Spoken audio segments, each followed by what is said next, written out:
ทำอะไรก็ทำให้สุดบอกโอ้มึงอย่าไปยอมและกูจะเป็นแม่งให้หมดนักแรปนักแทรปนักร้องหรือคุณจะบอกว่าผมไม่เฟี้ยวอะเฟี้ยวไม่เฟี้ยวก็ทำแฟนคุณเลี้ยวล่ะคนอะไรทำไมมันเทขนาดเนี้ยเด็กๆนะเขายังบอกพี่โอมึงเฟี้ยวจัดเฮ้ยหรือคุณจะบอกว่าผมไม่เฟี้ยวอะเฟี้ยวไม่เฟี้ยวผมก็ทำแฟนคุณเลี้ยวล่ะคนอะไรทำไมมันเทได้ขนาดเนี้ยเด็กๆนะเขายังบอกพี่โอมึงเฟี้ยวจัดเฮ้ยหรือคุณจะบอกว่าผมไม่เฟี้ยวอะหรือคุณจะบอกว่าผมไม่เฟี้ยวอะผู้ใหญ่หลายคนเห็นผมแล้วก็ยังเสียวนักการเมืองจนคนขายบะหมี่เกี๊ยวการันตีคุณภาพว่าผมเฟี้ยวอะผมไม่ได้เกิดมาเพื่อแรปแค่อย่างเดียวเพราะถ้าทำได้แค่นั้นคงไม่เฟี้ยวคนบางคนได้แค่แรปเขาบอกเรียวแต่ถ้ามาเทียบกับผมว่าเขายังไม่เฟี้ยวกระเป๋านี่แบรนด์เนมกางเกงยีนก็ฮาร์ไลน์โฟนตัวท็อปนะผมก็มีจะเปิดไปเจอแต่ดราม่าเรื่องเพลงให้อิลสลิกแฟชั่นผมยกให้กากาถ้าคุณไม่ชอบก็ไม่เป็นไรเอาไว้แล้วเจองานหน้าก็ทำให้สุดบอกโอ้มึงอย่าไปยอมและกูจะเป็นแม่งให้หมดนักแรปนักแทรปนักร้องหรือคุณจะบอกว่าผมไม่เฟี้ยวอะเฟี้ยวไม่เฟี้ยวก็ทำแฟนคุณเลี้ยวล่ะคนอะไรทำไมมันเทขนาดเนี้ยเด็กๆนะเขายังบอกพี่โอมึงเฟี้ยวจัดเฮ้ยหรือคุณจะบอกว่าผมไม่เฟี้ยวอะเฟี้ยวไม่เฟี้ยวผมก็ทำแฟนคุณเลี้ยวล่ะคนอะไรทำไมมันเทได้ขนาดเนี้ยเด็กๆนะเขายังบอกพี่โอมึงเฟี้ยวจัดเฮ้ยหรือคุณจะบอกว่าผมไม่เฟี้ยวอะครั้งบางคนเราไม่ต้องแคร์ไม่ใช่เพื่อนไม่ใช่แฟนไม่รู้จะแคร์ไปทำไมขอแค่เป็นตัวเองได้ปะแกไม่รู้ผู้ใหญ่บางคนเขาจะปิดกันไปทำไม101ไม่ชอบแน่นอนสุขุมวิทคุณเข้ามาลอง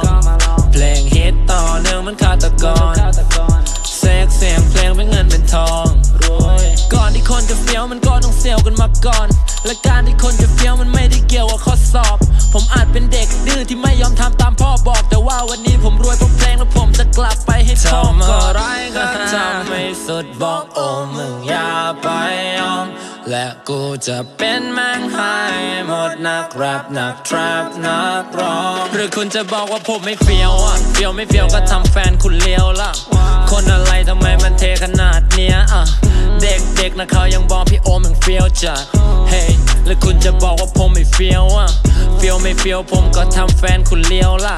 คนอะไรทำไมมันเทได้ขนาดเนี้ยเด็กๆนะเขายังบอกพี่โอมึงเฟี้ยวจัดเฮ้ยหรือคุณจะบอกว่าผมไม่เฟี้ยวอะ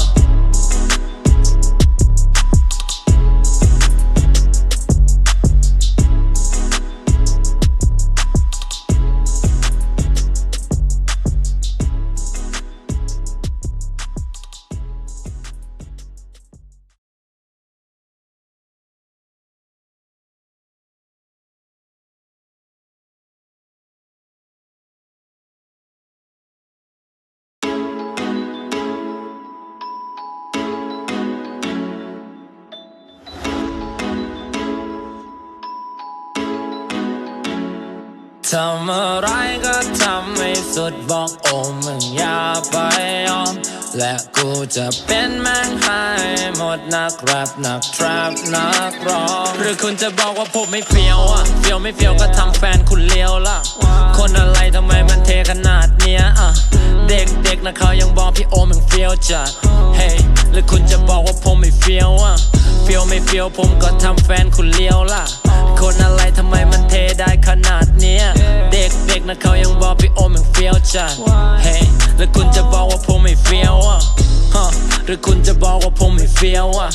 ผู้ใหญ่หลายคนเห็นผมแล้วก็ยังเสียวนักการเมืองจนคนขายบะหมี่เกี๊ยวการันตีคุณภาพว่าผมเฟี้ยวผมไม่ได้เกิดมาเพื่อแรปแค่อย่างเดียวเพราะถ้าทำได้แค่นั้นคงไม่เฟี้ยวคนบางคนได้แค่แรปเขาบอกเรียวแต่ถ้ามาเทียบกับผมว่าเขายังไม่เฟี้ยว กระเป๋านี่แบรนด์เนมกางเกงยีนก็ฮาลายโฟนตัวท็อปนะผมก็มีแต่เปิดไปเจอแต่ดราม่าเรื่องเพลงให้อิลสลิกแฟชั่นผมยกให้กากาถ้าคุณไม่ชอบก็ไม่เป็นไรเอาไว้แล้วเจอกันนะก็ทำให้สุดบอกโอ้มึงอย่าไป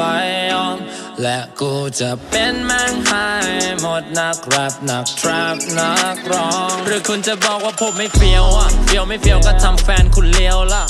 คนอะไรทำไมมันเทขนาดเนี้ย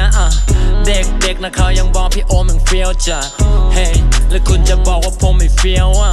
เฟี้ยวไม่เฟี้ยวผมก็ทำแฟนคุณเลี้ยวล่ะ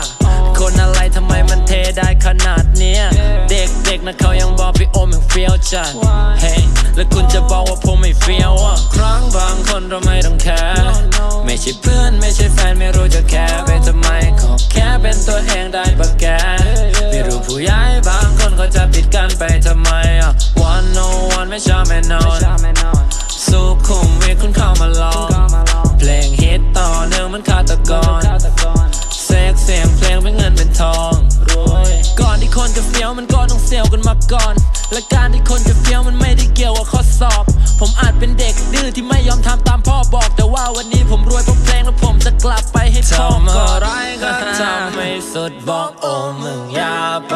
ยอมและกูจะเป็นแม่งให้